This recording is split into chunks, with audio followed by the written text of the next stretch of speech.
Hey, what's up? 819S here. Get lost. So that's the topic for today. I want to talk about getting lost and why I think it's a really great idea. When I first came to Tokyo, I lived in Ogikubo. Actually, let me step back a little. When I first came to Japan, I lived in Kagawa Prefecture, and I didn't know anything about that prefecture. It's really not easy to find a lot of tourist information on Kagawa in English because I think it's not a popular place for people to visit. Nowadays, with the internet, there may be a lot more information available, but when I first came, it's a pretty rare place for people to go. Wow, look at that school bus. Dude's got the hookah in the back too. So one thing you find when you start getting lost is that you can find little shops here and there. You can find out the connection of the city. If you regularly commute or want to travel by bicycle, by motorcycle, by car, you can learn shortcuts. You can find lots and lots of interesting places. The place I'm about to turn to right now is probably one of the steepest streets I've ever seen in Machida. I found it recently and I want to try it again. So let's see. Yep, here it is. Look at this thing. It's awesome.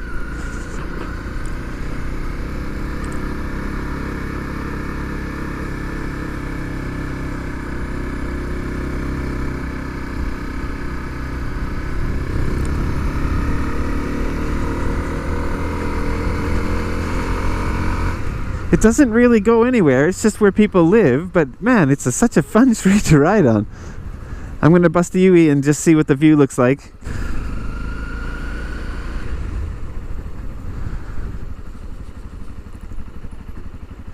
Yeah, look at this place. It's amazing. It's a really great view. I think it would be great to live here.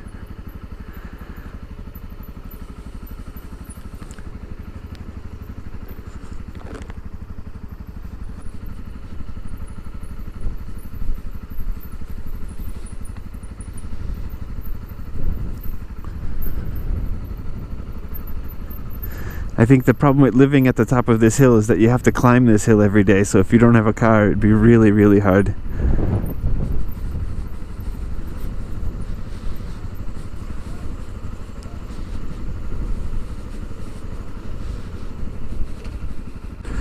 The cool thing about getting lost in the countryside is that when you're in the Inaka, or the countryside, you can learn all the little town and village names in between the big cities, which you don't always have an opportunity to learn if you don't cruise around a little bit. So one example, when I lived in Kagawa, between Kagawa, let's see, Marugame, Utazu, Sakaide, places like that, Takamatsu, those are the big train stations, but there are a lot of little towns in between and further away from the station. And you really never have a chance or a reason to go to those places unless you kind of get lost and go exploring. If you find a place online, like a little cafe or that's something that you want to visit, of course you can find those places, but just head out on your bike, on your bicycle or motorbike, and just cruise around and see what's around. It's really, really fun to explore. When I started doing it was 12 years ago, so that's pre-smartphone.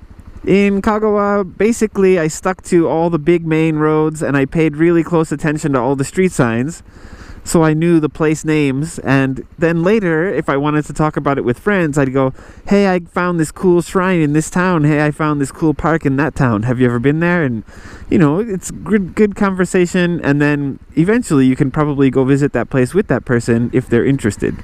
It's a good way to, I don't know, good way to keep your life moving forward, I think. Then when I came to Tokyo, I lived in Ogikubo, and still no smartphone yet. I had a Japanese phone. The old school Japanese phones were really, really good, I think. They had a lot of interesting functions, and they may have been a precursor to smartphones, but they didn't quite have the power of a smartphone. So there was no GPS built into them, at least not into mine. And I used to ride my bicycle. I had a mountain bike and then a fixie.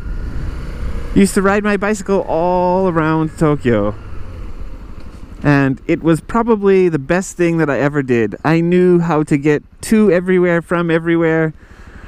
It was really, really fun. And then I started to expand out further and further. I rode from Tokyo to Enoshima or to other places like that, to Miyagase Dam, by bicycle. And just getting out into nature on the bicycle was amazing. But at that time, it was also really scary because you had no GPS. And from Ogikubo to, for example, Takara no Baba, it's pretty far and it's pretty complex to get home. The fastest way, if you take just the big roads, it's kind of easy to get to.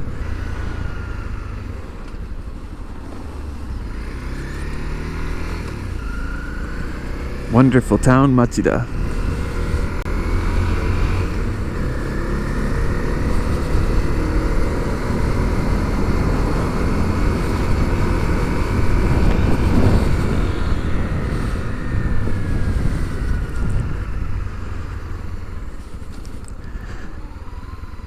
Yeah, and when you talk to people about going to places like that, they are always surprised. They're like, "Wow, you rode your bicycle all the way out here?" And you're like, "Yeah, it's not that far.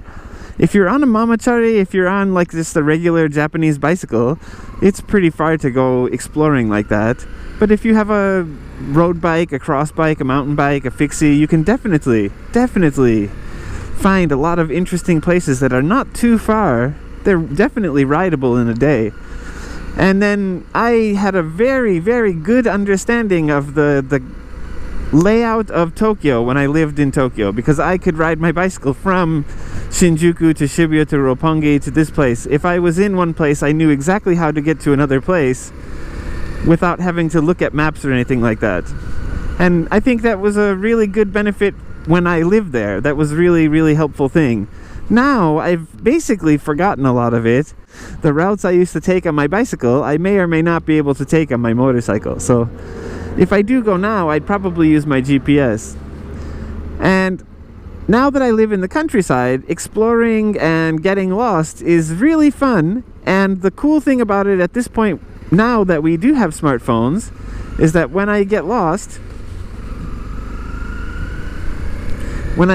I know how to find my way back home.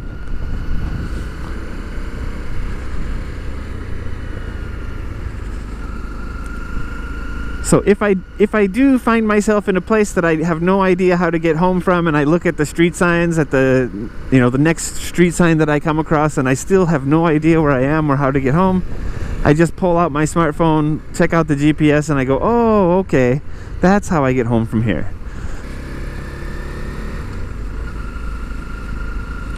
And this is a great example of trying to get lost. So I have no idea where I am now. I have no idea what to expect around the next corner. But it's really, really exciting to just kind of go out and explore. And now that I have a dual sport, I can do the same thing, except I can do it off-road too. And then you come across some cool architecture like this. What is this place? Someone's house.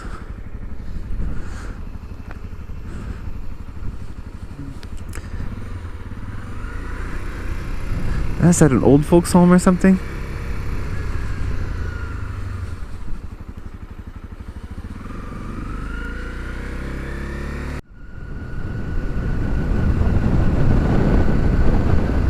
Maybe, yeah. Old folks home. You just come across so many interesting and amazing things when you go to places that you have no reason to go there.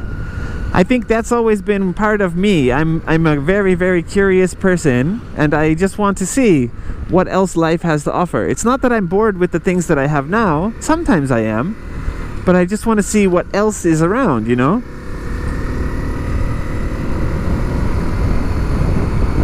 Interesting architecture, nice color of houses, small shops that I never would have expected. It's really, really fun. So that's your homework. Wherever you are, get lost. If you want to explore your local area, it's pretty easy. Just go up and down the back streets and kind of figure out all your neighborhood. If you've lived there forever and you already know it all, then you don't really need to do that. If you're in a new city, just do the same thing. Stick near your hotel, ride a bicycle up and down the streets. If you're moving to a new place, go a little bit further out. Take the big roads and see where they take you. And have fun. That's it. Alright, thank you guys so much for watching. And I will see you tomorrow. Ride safe. Peace.